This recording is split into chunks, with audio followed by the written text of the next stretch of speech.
Meus caros amigos e amigas, infelizmente hoje estamos com um problema de transmissão fraca pelo Facebook e não estou conseguindo fazer a transmissão. Vamos tentar mais uma vez. Se não conseguir, retomarei mais ou menos às 8h30 para ver se dá um tempo de melhorar o sinal da transmissão.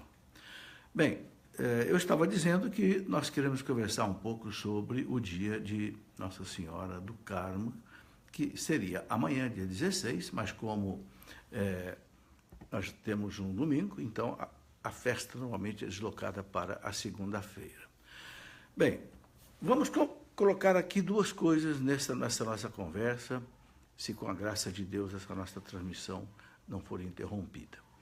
Primeiro vamos conversar sobre essa devoção bonita de Nossa Senhora do Carmo, que é uma devoção que vem lá desde 1251, portanto, aí já com cerca de 800 anos.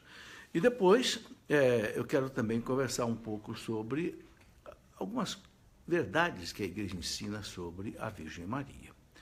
Bem, segundo uma tradição carmelita, né, foi exatamente no dia 16 de julho de 1251 que a Virgem Maria apareceu a São Simão Stock, em Cambridge, na Inglaterra, e entregou a ele um escapulário. Né? Você conhece bem a imagem de Nossa Senhora do Carmo, né?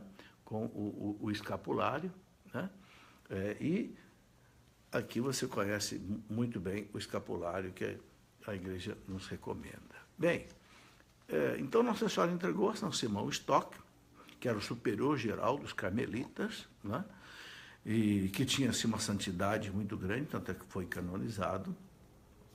E o escapulário, então, foi inicialmente assim, uma espécie de uma roupa, de uma vestimenta de trabalho dos monges beneditinos, e se tornou o símbolo também dos frades, né? Com o surgimento das chamadas ordens terceiras, né, também envolvendo leigos, né, as ordens destinadas aos leigos, que agregada a uma grande ordem também monástica, né, apareceram então grandes e pequenos escapulários como sinal de união àquele mesmo grupo. Bom, o escapulário marrom, ele teve uma aceitação tão grande no mundo todo que né, inclusive aprovado por muitos papas da Igreja, com assim privilégios especiais para as pessoas que usam o escapulário. Os benefícios espirituais, a santificação dos devotos, né? E tantas coisas, né? As conversões que têm se dado através dos tempos, mostram exatamente que Nossa Senhora se serve desse meio exatamente para conduzir as almas pelo caminho da salvação. Não há dúvida sobre isso, né? O escapulário liga-se a uma especial proteção de Nossa Senhora que obtém de Jesus as graças necessárias, graças eficazes para uma boa e uma santa morte. E também para a proteção aqui na nossa vida, né? Eu vi um dia, num retiro que eu fui pregar em Recife, uma senhora contando que o menino que vivia muito envolvido com drogas e coisas desse tipo, ela recomendou que usasse o escapulário de Nossa Senhora para a sua proteção. E esse menino usava. Mas um belo dia, esse menino foi morto, assassinado, nesse mundo terrível das drogas, de traficantes e etc. E a mãe notou que nesse dia ele estava sem o escapulário. O escapulário dele estava pendurado num cabide no banheiro. Bem, é um testemunho que eu ouvi, né, e que pode servir para nós e também para, né, o crescimento da nossa fé. Muito bem, então, esse famoso, surgiu também no mundo um famoso privilégio chamado sabatino, que consiste em que Nossa Senhora do Rosário fará sair do purgatório no primeiro sábado seguinte à morte aquela pessoa que fosse o devoto, né, e que tenha falecido com o uso do escapulário. Bom, toda essa devoção de Nossa Senhora do Carmo começou exatamente no Monte Carmelo. O Monte Carmelo é um monte que tem na Palestina e que separa a Palestina da região de Tiro, né? E a sua elevação assim é muito alta, né? Assim, um lugar, inclusive, decantado no Cântico dos Cânticos, né? O Cântico dos Cânticos lá no capítulo 7, versículo 5, fala muito do Carmelo. E o Carmelo, ele foi assim um lugar onde o profeta Elias ali viveu, naquela gruta, né? E ali o profeta Elias desafiou aqueles 400 falsos profetas de Baal e venceu todos eles. Bom, e ali surgiu exatamente um mosteiro, né? Lá, muito antigo, no tempo lá, né? da antiga Palestina.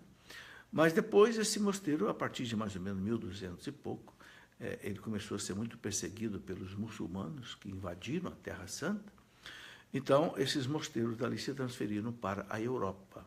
É por isso que São Simão Stock estava na Inglaterra, na cidade de Cambridge, no mosteiro carmelita, em 1251, quando ele recebeu aí essa visão, né, de Nossa Senhora apresentando para ele o escapulário.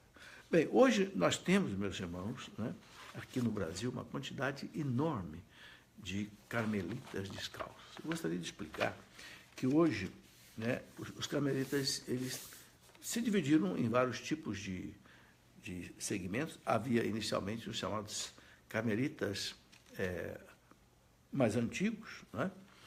Mas depois, em 1560, Santa Teresa d'Ávila, juntamente com São João da Cruz, renovaram os carmelos e criaram os chamados carmelitas descalços.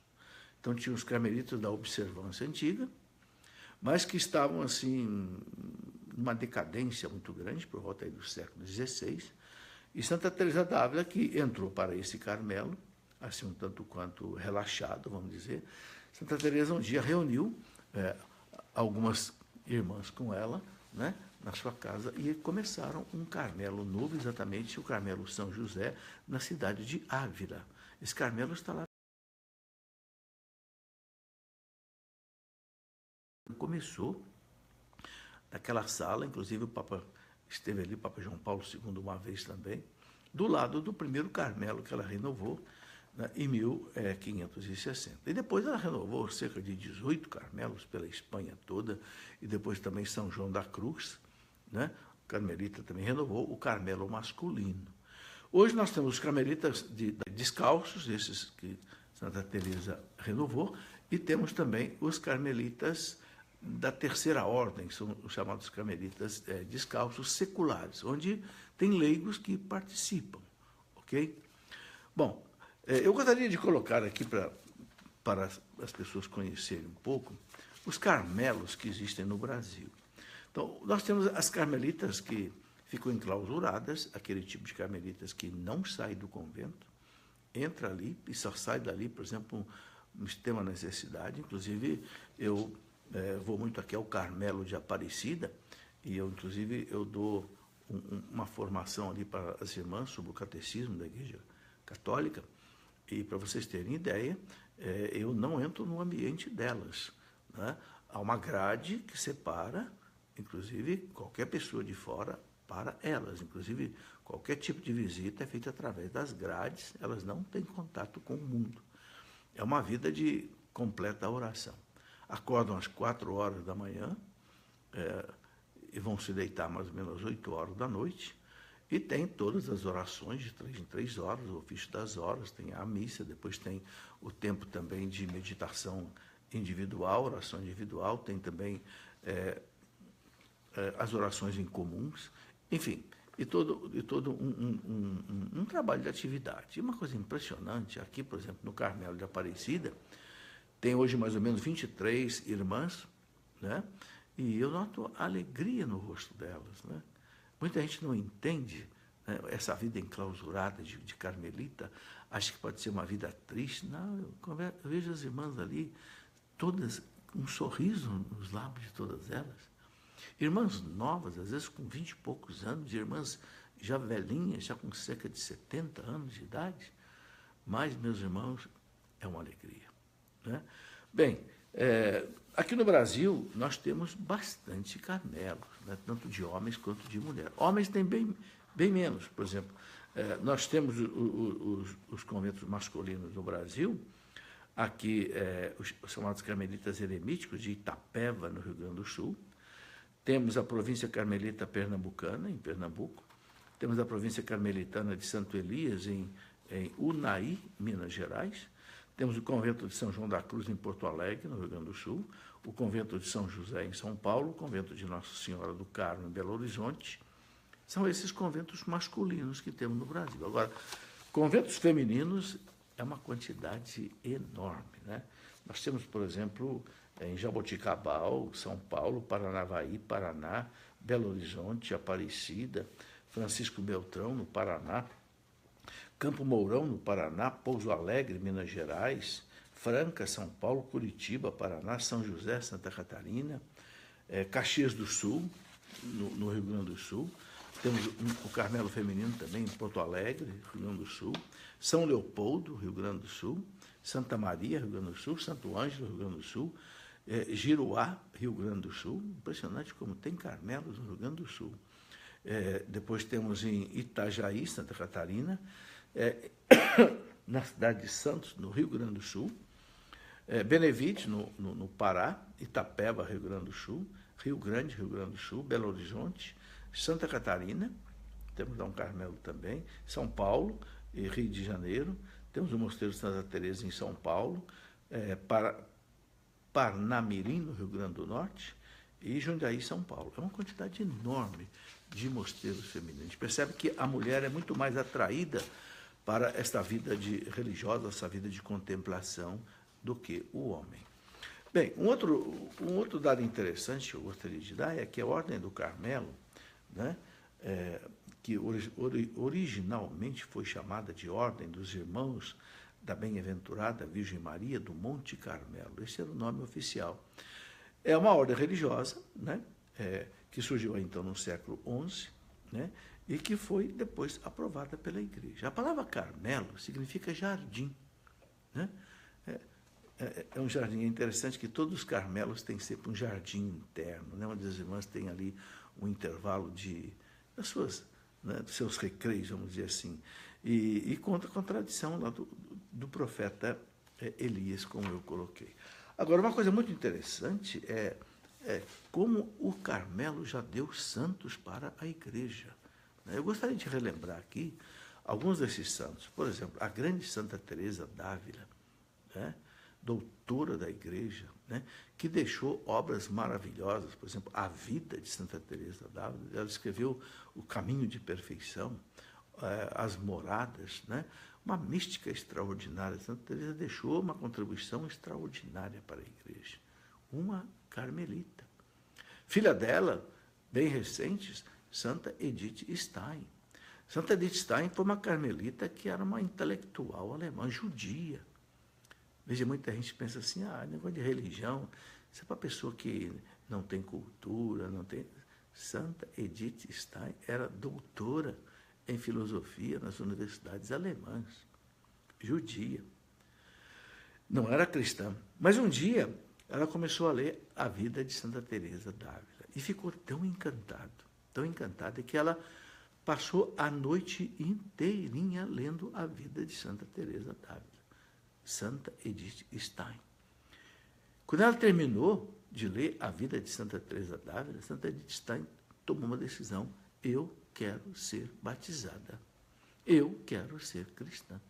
Quer dizer, bastou ler o livro da vida de Santa Teresa d'Ávila para essa mulher que era judia, intelectual, grande intelectual alemã, se converteu para o catolicismo. E depois, meus irmãos, infelizmente, ela com uma irmã sua, por serem judias, na época do nazismo, foram presas, e Santa Edith Stein morreu num campo de concentração, né, exatamente por ser judia. Hoje, a grande Santa Edith Stein. Veja, uma carmelita. Então, veja coisa impressionante, uma mulher de alta cultura, né, da filosofia, da literatura alemã, deixou tudo, foi se enclausurar num Carmelo, né, e do Carmelo ela foi, né, acabou morta num campo de concentração. Um outro fato extraordinário que eu gostaria de contar das carmelitas, da Revolução Francesa, naqueles anos de terror da Revolução Francesa contra a Igreja, de 1789 até 1800, um grupo de carmelitas descalças, né, se não me engano, 16 irmãzinhas, que estavam num Carmelo em Compiègne, uma localidade perto de Paris, foram todas condenadas à morte pela Revolução Francesa. Por quê? Porque a Revolução Francesa, aquela revolução horrorosa, que matou 17 mil sacerdotes, cerca de mais de 30 mil religiosos, pelo crime de serem católicos, pelo crime de serem católicos. Essa revolução que na universidade é contada como uma panaceia, né? A liberdade, igualdade, fraternidade, cortar a cabeça das pessoas na guilhotina, assim, aos milhares. E os próprios mentores da Revolução foram também depois decapitados, com o seu Robespierre e Companhia Limitada. Foi um terror durante 10 anos. Muito bem. Quem comandava esta terrível Revolução Francesa proibiu, né, os carmelos que existissem. Mas essas irmãzinhas resistiram. 16 irmãzinhas no Carmelo de Compiègne. Foram todas elas levadas para a praça, né, da cidade, e uma por uma foram decapitadas. Inclusive, uma escritora francesa, né, escreveu, Gertrude von Lefort. A Gertrude von Lefort escreveu um livro maravilhoso, A Última ao Cadafalso.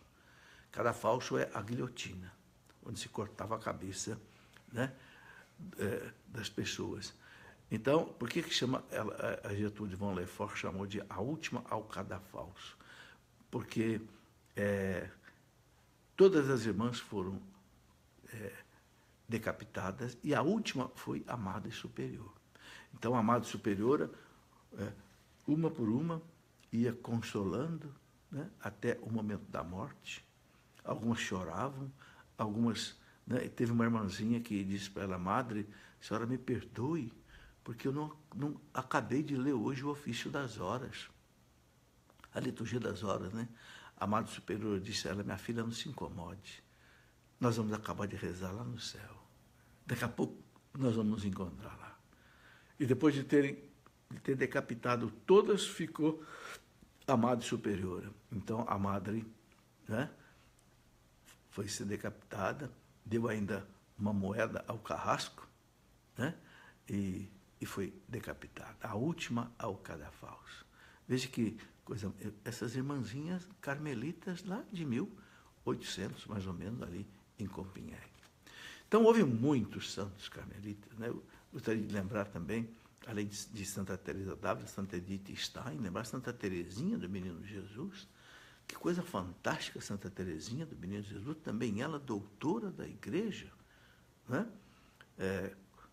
Proclamada pelo Papa João Paulo II. Você sabe que só um Papa pode proclamar um doutor e doutora da Igreja. São 36 apenas, não é? Onde tem 32 homens e 4 mulheres. Dessas 4 mulheres, nós temos aí 2 carmelitas, Santa Teresa e Santa Teresinha. Santa Teresinha é impressionante, com 15 anos de idade, ela queria já entrar para o Carmelo, porque ela já tinha 2 irmãs que já estavam no Carmelo, só que ela tinha só 15 anos, e a norma previa que só podia entrar para o Carmelo com 21 anos de idade. Mas Teresinha queria entrar com 15 anos. E ela tanto ela insistiu com seu pai, que seu pai conseguiu, né, sair lá da França, ir à Itália, conseguiu uma audiência com o Papa, né, o Papa Leão XIII, pedindo que ela pudesse ir para o Carmelo, né? Mas o Papa disse: não pode, já mandei estudar a questão, não pode, você só tem 15 anos, não é possível uma menina com 15 anos tomar uma decisão tão pesada dessa de entrar para um Carmelo e nunca mais sair dali, nunca mais ir para sua casa, ver seus pais, só conversar através de uma grade, né? Santa Teresinha voltou para casa desconsolada. Ela conta no livro dela, A História de uma Alma. Vale a pena você ler esse livro, A História de uma Alma. Foi o único livro que Santa Teresinha escreveu, porque a Madre Superior obrigou que ela escrevesse. Ela não escrevia, ela escreveu só esse livro e muitas cartas que ela mandava para as irmãs, mandava para os parentes, mandava, né, para as pessoas amigas. Muito bem, então Santa Teresinha, né, ela disse: eu me agarrei com os santos da minha devoção. Imagina, essa menina chacoalhou o céu. A tal ponto que o Papa abriu um precedente. tanto foi a oração dela aos santos da sua devoção, ela diz Santo Agostinho, que o Papa abriu um precedente, deixou essa menina entrar no Carmelo com 15 anos de idade. Foi a única vez na história do Carmelo. E ali, meus irmãos, essa menina ficou 9 anos. 9 anos ela não saiu dali. Ela não pregou em lugar nenhum. Mas era uma vida de oração, uma vida de penitência. Ela dizia, eu encontrei o meu lugar na igreja. O meu lugar é o amor. Eu descobri que a igreja tem um coração. E nesse coração o que existe é o amor. Né? Então, ela se imolou pela igreja, se imolou pelos sacerdotes, ela se imolou pela conversão dos pecadores e morreu, sabemos, com 24 anos de idade. Viveu 9 anos. Né? E quando o Papa Leão XIII, ou melhor, o Papa Leão X, a canonizou, o Papa Leão X disse é uma das maiores santas dos tempos modernos. É engraçado que hoje é a segunda protetora da França, junto com Santa Joana d'Arc. Agora, vejam, meus irmãos, o poder de santificação que é o Carmelo. Poder de santificação que é o Carmelo. Entrou ali com 15 anos, saiu com 24, santa. E proclamada doutora da igreja. Quando o Papa João Paulo II disse que ia proclamar Santa Teresinha do Menino Jesus, doutora da igreja, eu fiquei meio pensativo. Eu disse, meu Deus, os doutores da igreja são gigantes. É um Santo Agostinho que escreveu muita coisa, um São Tomás de Aquino que escreveu muita coisa, um Santo Afonso de Ligório que escreveu muita coisa, né? Um Santo Alberto Magno, né? Um Santo Anselmo. Eu digo, meu Deus, o que será que o Papa viu em Santa Teresinha? Porque o doutor é aquele que conhece profundamente a doutrina e que explicou profundamente que... Mas pensei que eu quero ver o discurso que o Papa vai fazer quando for da canonização de Santa Teresinha. Aí o Papa disse, essa menina merece um doutorado, né, nas ciências religiosas, porque ela abriu um caminho novo para o céu, a chamada infância espiritual. Né? Teve um cardeal que disse assim, Teresinha desentulhou o caminho do céu. O caminho do céu parece que estava entulhado, né?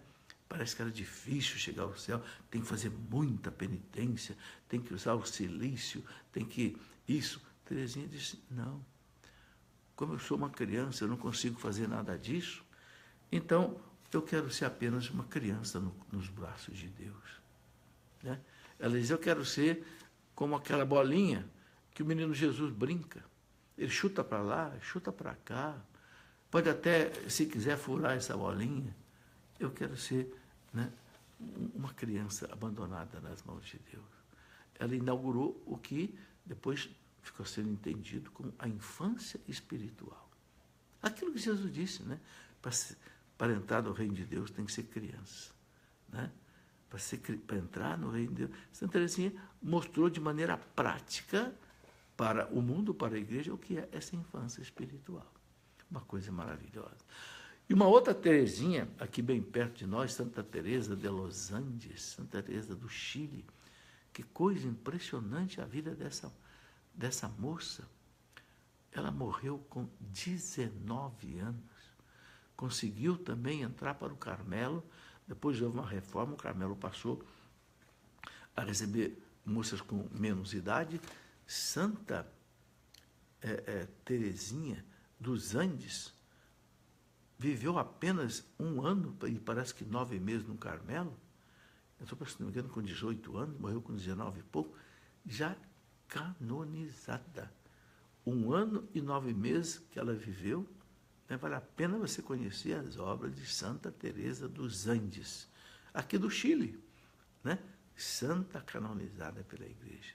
Que coisa maravilhosa, meus irmãos. A gente vê como a vida num Carmelo realmente é uma vida de santidade. É claro que para viver aí num Carmelo, a pessoa precisa ter vocação. É vocação para a oração. E é Deus é que põe, né, essa vocação no coração das pessoas. Né? Ele chama para essa vida de oração. Né? Essa vida tão importante para a igreja. Uma vez um cardeal da Tchecoslováquia, que ficou preso nas cadeias comunistas durante mais de 20 anos, o cardeal František Tomášek. Ele, quando saiu da cadeia, depois de 20 anos, quando caiu o comunismo em 1989, né, pelo trabalho do Papa João Paulo II e pela Virgem de Fátima, um jornalista perguntou ao cardeal, né, František Tomášek o seguinte, um cardeal da Tchecoslováquia antiga: cardeal, o senhor não se sentiu assim, totalmente desprezado, desvalorizado, de ficar 20 anos preso? O senhor é um príncipe da igreja, um cardeal? A resposta dele foi fantástica. Ele disse: meu amigo, quem trabalha pela igreja faz muito. Quem reza pela igreja faz mais ainda. Mas quem sofre pela igreja faz tudo. É o que eu pude fazer pela igreja. Não pude trabalhar pela igreja, mas eu pude rezar pela igreja e eu pude sofrer pela igreja durante 20 anos. Sabe, meus irmãos, é isso que acontece muitas vezes num Carmelo. Santa Teresinha sofreu muito. Morreu uma pneumonia tremenda, né? Entregando todo o seu sofrimento para Deus, né? Da mesma forma, uma outra grande carmelita que morreu com 25 anos, Santa Elizabeth da Trindade, foi canonizada recentemente pelo Papa Francisco. Santa Elizabeth da Trindade, que era da França, né? Também 25 anos de idade. Quer dizer, impressionante como é que essas moças entram para o Carmelo e se santificam. Santa Elizabeth da Trindade, né, recebeu esse nome da Trindade porque ela tinha uma tal devoção à Santíssima Trindade, escreveu aquela oração maravilhosa: ó Trindade que eu adoro, né? Eu quero estar toda perdida em vós, né?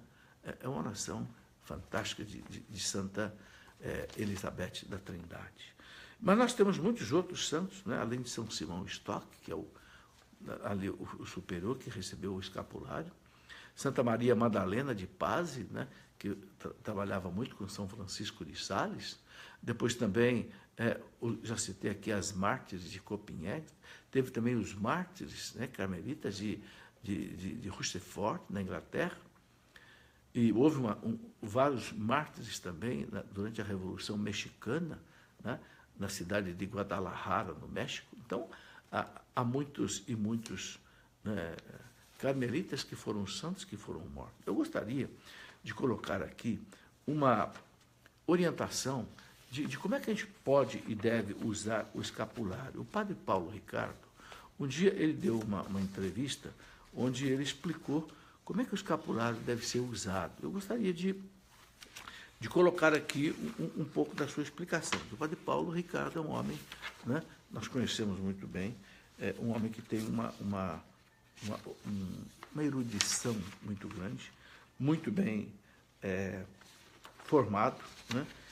Então, ele diz o seguinte, que o escapulário ele deve ser colocado, né, por um sacerdote, uma pessoa, né, e aí deve fazer assim uma intronização do escapulário, ou seja, uma consagração da pessoa à Virgem do Carmo mediante o uso do escapulário, né?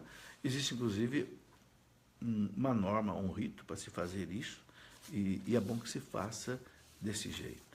Bom, outra coisa que eu gostaria de colocar aqui nessa nossa conversa de hoje é o seguinte: muitos conventos, né, de carmelitas ao longo do mundo foram objetos assim, de muitas aparições, né?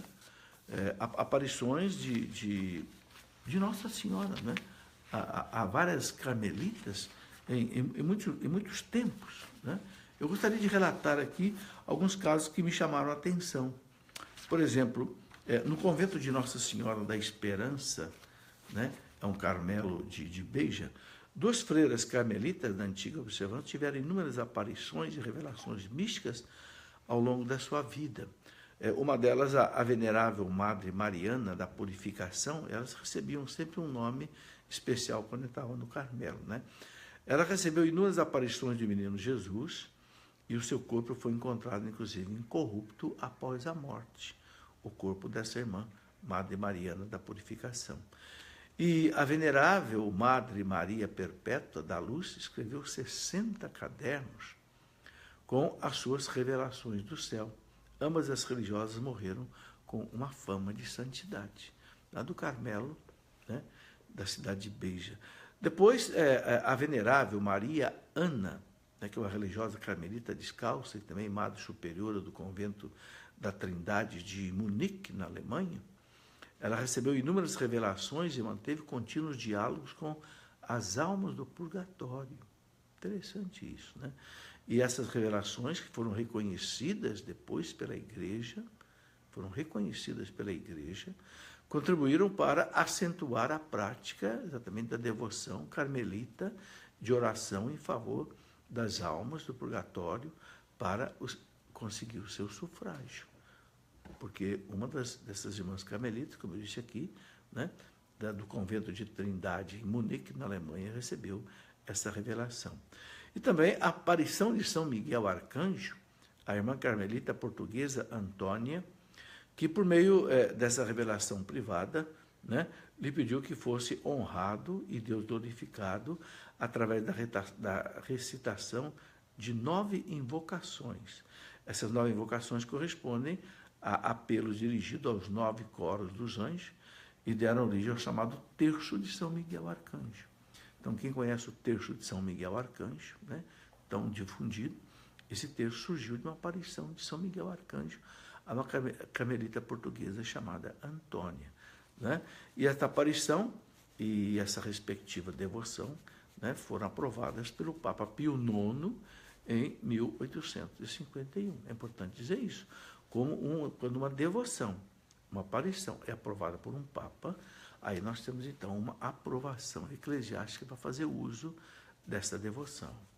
Bem, um outro fato de aparição importante das carmelitas se deu em 1844 até 1847, a Irmã Maria de São Pedro, que foi uma carmelita no Carmelo de Tours, na França, né?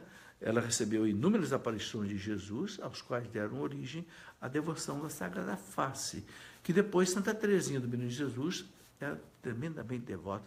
Até que Santa Teresinha chamava Santa Teresinha do Menino Jesus e da Sagrada Face. E esta devoção à Sagrada Face de Jesus foi exatamente, né, aí nesse Carmelo de Tours que a irmã de São Pedro, carmelita do Carmelo de Tours, recebeu essa revelação inúmeras vezes. E Santa Teresinha divulgou tanto essa devoção. Agora, aqui um outro dado interessante é o seguinte.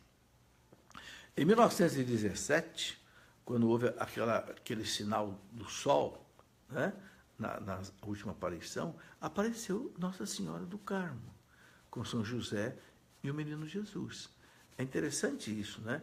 Nessa aparição de 1917, aos 3 pastorinhos, aqueles pequenos videntes de Portugal afirmaram terem visto Nossa Senhora, né, com, inclusive, o escapulário carmelita, né? Anos mais tarde, a própria irmã Lúcia tornou-se uma religiosa carmelita. Olha que interessante. A irmã Lúcia, a vidente, foi ser carmelita no Carmelo de Coimbra, ali em Portugal. Inclusive, ela morreu ali. E quando a irmã Lúcia quando perguntaram a ela, numa entrevista, por que motivo Nossa Senhora apareceu como Nossa Senhora do Monte Carmelo, né, na sua última aparição em Fátima, então a irmã Lúcia respondeu o seguinte: porque Nossa Senhora quer que todos usem o escapulário. O motivo foi esse. Explicou ela, é que o escapulário é o nosso sinal de consagração ao Imaculado Coração de Maria. Então, palavra da irmã Lúcia, né? E quando lhe perguntaram se o escapulário do Carmo é assim tão relevante para o cumprimento, né, dos pedidos de Nossa Senhora do Rosário, a irmã Lúcia disse que respondeu: o escapulário e o rosário são inseparáveis. Bom, então a gente percebe aí que os carmelos também são objeto aí de muitas aparições, né? E eu acho interessante que muitas dessas aparições foram confirmadas pela Igreja. Bom, meus irmãos, aqui a gente tem aí bastante dados sobre Nossa Senhora do Carmo. Eu gostaria de aproveitar ainda um tempinho dessa nossa conversa para falar também um pouco das verdades que a Igreja ensina sobre Nossa Senhora. sempre é importante a gente falar nisso. Eu sei que muita gente já sabe, mas eu sei também que muita gente não sabe, né? Eu escrevi um livro, por exemplo, que eu chamei de A Mulher do Apocalipse. Nesse livro aqui, A Mulher do Apocalipse, eu coloquei os dogmas e as devoções que a igreja confirma sobre Nossa Senhora. Então, por exemplo, os 4 dogmas, né?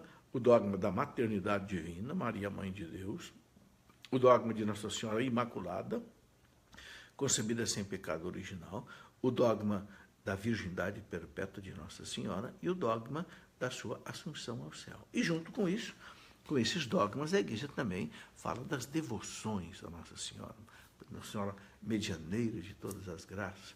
Quando a gente reza, por exemplo, a ladainha de Nossa Senhora, meu Deus, quantas invocações maravilhosas nós fazemos ali, Rainha dos Anjos, Rainha dos Santos, Refúgio dos Pecadores, Consoladora dos Aflitos, Auxílio dos Cristãos, nossa, aquilo, né? Rainha das Famílias, Rainha da Paz, e é muito bom, sabe? Sempre que você reza o texto, depois você completa a oração do texto aí com a ladainha de Nossa Senhora. É muito bonito, isso realmente encanta o coração de Nossa Senhora e consegue dela graças, né, necessárias para a nossa vida. E eu quero mostrar também um livro que foi escrito pelo Papa João Paulo II. O Papa João Paulo II, durante vários anos, ele fez uma série de conferências, de alocuções, né, das quartas-feiras, né, sobre a Virgem Maria. Ele fez 58 pregações sobre Nossa Senhora, que está nesse livro aqui, A Virgem Maria, né? 58 catequeses do Papa João Paulo II sobre a Virgem Maria. Quem quiser ter um estudo assim de Mariologia, né, que é a parte da teologia que estuda Nossa Senhora, o Papa coloca aí essa reflexão muito profunda. E eu quero ainda mostrar aqui, como eu sempre gosto de mostrar, o Tratado da Verdadeira Devoção à Virgem Santíssima de São Luís de Montfort. São Luís de Montfort recomenda, da lei de 1700 e pouco, a consagração à Virgem Maria por esse método que ele ensina, um método muito bonito, onde você se prepara durante 33 dias, né? E faz a sua consagração por escrito, sabe? E eu falei aqui, por exemplo, né, de Santa Teresa dos Andes, essa carmelita santa que morreu com 19 anos. Ela era consagrada a Nossa Senhora pelo método São Luís de Montfort.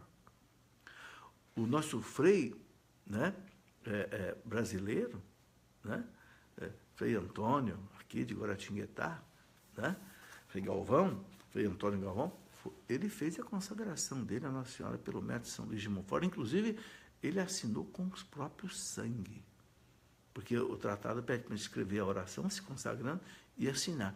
Ele disse que ele quis assinar com sangue. Sabe, a gente percebe, meus irmãos, que as pessoas consagradas a Nossa Senhora pelo método São Luís de Montfort, que faz direitinho a consagração, realmente tem uma vida renovada. Eu fiz a minha consagração em 1994. Depois que eu terminei a minha consagração, eu escrevi esse livro, A Mulher do Apocalipse. Eu tive uma vontade muito grande de escrever esse livro, 1994. Escrevi, me lembro que a minha esposa foi quem digitou tudo na época, né? E aconteceu comigo uma coisa interessante. Uma semana depois, eu sofri um acidente de carro, que eu não morri, porque realmente Nossa Senhora não deixou. E aí eu vi eu vi a proteção de Nossa Senhora, né? Eu vou contar essa história para terminar essa nossa conversa de hoje. Eu era diretor aqui da Faculdade de Engenharia de Lorena, que hoje é um campo da USP, e um dia eu terminei meu dia de trabalho, estava saindo, passei pela portaria da faculdade e um guarda me parou, me lembro ainda o nome dele, né? Arnaud, um pernambucano baixinho. O Arnaud disse assim: professor, eu tenho aqui um adesivo para entregar para a senhora, um adesivo de Nossa Senhora da Paz, que a minha esposa pediu para entregar para o senhor, porque ela disse que assiste seu programa pela Rádio Canção Nova, que o senhor faz ali pela rádio, e ela pediu para entregar para o senhor. Não havia televisão Canção Nova ainda, só tinha rádio naquele tempo. Eu achei aquilo tão bonito, né, que eu passei a portaria da faculdade, parei o carro, tirei o plástico do adesivo e colei bem embaixo do espelho retrovisor do carro. Eu falei para o Arnaud, Arnaud, diga para a tua esposa que Nossa Senhora vai aqui na minha frente do carro. Bem, meus irmãos, na segunda-feira seguinte, eu fui dar aula na Faculdade de Engenharia de Guaratinguetá, da Unesp, que eu dava aula ali também, dava aula de mecânica, e terminou a aula perto de 6 horas da tarde, eu saí de Guaratinguetá, entrei na Via Dutra, vindo para minha casa, para Lorena, mas chovia muito pesado e numa descida, no final da descida, um caminhão atravessou a pista, teve um acidente, e o trânsito foi parando devagar, mas assim, num espaço pequeno, eu também parei, né? Mas atrás de mim veio um caminhão, na descida, íngreme, o pessoal daqui de Lorena conhece, ele onde tem aquele hoje, né, ali, né, perto da entrada de Guaratinguetá, um caminhão pesado carregado com 20 toneladas de ladrilho. Ele bateu no meu carro por trás com tanta violência que o meu banco quebrou e eu fiquei deitado, com a cabeça no banco de trás. E eu acho que foi aí que Nossa Senhora me salvou. Porque o caminhão me empurrou, o meu carro virou 180 graus, quando eu vi, estava ele na minha frente, e eu pensei comigo, ele vai me esmagar nos outros carros. E por 3 vezes eu clamei por Nossa Senhora Aparecida. Digo, Nossa Senhora Aparecida, me salva. E aí eu vi, meus irmãos, entre o caminhão, me lembro direitinho, um Mercedes-Benz azul, eu deitado ali dentro do carro, e o adesivo de Nossa Senhora entre nós dois. O caminhão deu uma última batida no meu carro, com muita violência, mas o carro escapou e caiu, e foi lá para o acostamento. Bom, o carro acabou inteirinho, deu perda total. As pessoas que me tiraram de dentro do carro acharam que eu estava morto, né? Um rapaz disse, como é que o senhor está vivo? Eu estava rezando o terço. Era 6 horas da tarde. Eu me lembro que isso era uma segunda-feira. Domingo eu tinha participado de um Maranatá, encontro de jovens, e jovens, inclusive, eram meninas, e tinha sobrado um tercinho branco, eles davam um terço para cada um, e eu estava com aquele tercinho branco na mão rezando. Quando o rapaz perguntou para mim assim, como é que o senhor está vivo? Eu tirei o terço e mostrei para ele. Olha, olha por que eu estou vivo. Não sofri um arranhão, meus irmãos. Meu carro acabou, os pneus estouraram, os vidros todos arrebentaram, eu fiquei cheio de vidro no meu corpo, dentro do corpo todo tinha vidro. Eu não sofri um arranhão, não sofri um corte. A polícia rodoviária me pegou, me levou direto para o hospital e disse, o senhor pode estar quebrado por dentro, o senhor pode ter uma hemorragia, morrer. Eu digo, o senhor guarda, eu não tenho nada, eu não estou sentindo nada, eu estou bem. Por favor, deixa eu ficar aqui, porque naquele tempo não tinha telefone celular, daqui a pouco minha família vai chegar aqui e achar que eu morri. Né? Não, mas me levou para o hospital, me carregou para o hospital e deu o que fazer para eu sair do hospital, mostrar, para provar para os médicos que eu não tinha nada. Voltei para a pista, chegou meu filho mais velho e tal, e que coisa impressionante. No asfalto, meus irmãos, estava inteirinho o vidro da frente do carro, no asfalto, e o adesivo estava inteiro ainda ali olhando para a gente. Meu filho ainda falou assim para mim, o Mateus, falou para mim, pai, olha o sinal do milagre aí. Olha o sinal do milagre aí. Que coisa impressionante. Mas tem mais, meus irmãos, aconteceu ainda mais uma coisa muito interessante. Esse meu carro não tinha seguro. Não. E era um carro, um Gol 1000, branquinho, novinho, que eu tinha comprado. Né? Para minhas viagens, eu viajava muito para minhas pregações, pelo esse tempo todo, e esse carro não tinha seguro ainda. Então eu perdi o carro. Eu digo, azar. Vão-se os anéis, fica o dedo. Né? Mas aí a polícia falou para mim o seguinte, o senhor vai à delegacia de Guaratinguetá, na manhã, fazer o boletim de ocorrência desse acidente que aconteceu aqui em frente à cidade de Guaratinguetá. E eu fui. Quando eu entrei na sala para fazer o boletim de ocorrência, tinha um senhor sentado. E ele levantou e veio falar comigo. Ele disse, o senhor, por acaso, é que estava naquele carrinho branco que foi acidentado ali? Eu disse, sim, sou eu mesmo. Vim fazer aqui o boletim de ocorrência. Ele disse, pois eu sou o motorista do caminhão. Eu levei até um susto. O senhor me perdoe, ele disse, o senhor me desculpe. Eu fiz de tudo para segurar o caminhão, mas nós estávamos numa descida, chovendo, o trânsito parou. Eu digo, meu amigo, fica tranquilo, louvado seja Deus, eu estou vivo, você também. Meu carro acabou, mas isso aí, Deus vai me dar outro, eu vou trabalhar, Deus vai me dar outro. Aí ele disse assim para mim, o seu carro tem seguro? Eu digo, não tem seguro, não tinha seguro, mas não tem importância, meu amigo. Eu vou trabalhar, sou professor, vou trabalhar, vou comprar um outro carro. Ele disse, não, meu caminhão tem seguro, e tem seguro contra terceiros. Eu vou tentar pagar seu carro. Um homem bom. Eu disse, falei para o Mateus, meu filho, só se for outro milagre de Nossa Senhora. Primeiro, ela já me salvou da vida, agora, né? Bom, mas aí o Mateus preparou a documentação toda lá do seguro, parece que seguro Sul-América, não sei, para encurtar a história. Depois de uns 2 meses, eu estou lá em casa, telefonam para mim, mesmo de manhã. O senhor é Felipe Aquino? Sim, senhor. Olha, aqui é da Seguro Sul-América, tem aqui um cheque para o senhor do seu carro que foi sinistrado, né? Que deu perda total, então o seguro vai te devolver o carro. Vem aqui em São Paulo buscar o cheque. Eu fui para São Paulo buscar o cheque. Peguei um cheque, meus irmãos, R$10.000. É o que custava um carrinho na época. Aí cheguei com o cheque aqui na agência Volkswagen Lorena, e tinha um amigo lá, o Mário Paraná. Eu digo, Mário, você tem aí um golzinho aí que você possa me vender? Ele falou, só tem aquele ali, ó. Aí mostrou um golzinho azul. Eu digo, já gostei. Das cores do manto de Nossa Senhora. Já gostei, azul. Eu falei, ô Mário, quanto custa esse carro? Ele disse, R$10.000. É o cheque que eu tinha recebido do seguro. Tirei o cheque do bolso, entreguei para ele e falei, vou embora nesse carro.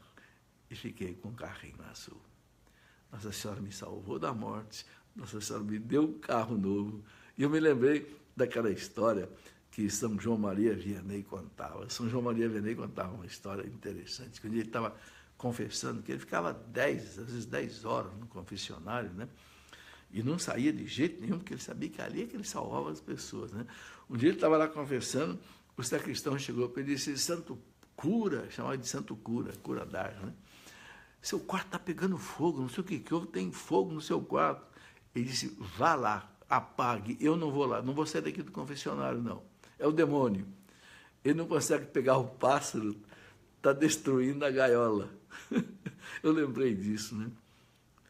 O demônio não conseguiu me pegar, não conseguiu pegar o pássaro, mas ele acabou com a minha gaiolinha, mas Nossa Senhora deu outra. Veja, meus irmãos, isso é um fato de vida. É um fato de vida, né? Eu, em agradecimento a Nossa Senhora, mandei fazer uma gruta no quintal da minha casa, adquiri uma imagem grande de Nossa Senhora, da Glória, Nossa Senhora Imaculada, e coloquei ali. Então, vamos ser devotos de Nossa Senhora. Pode ter certeza que Nossa Senhora é mãe nossa, é mãe da igreja, intercede por nós, né? Rezar o texto todo dia, como Nossa Senhora pediu em Fátima, né?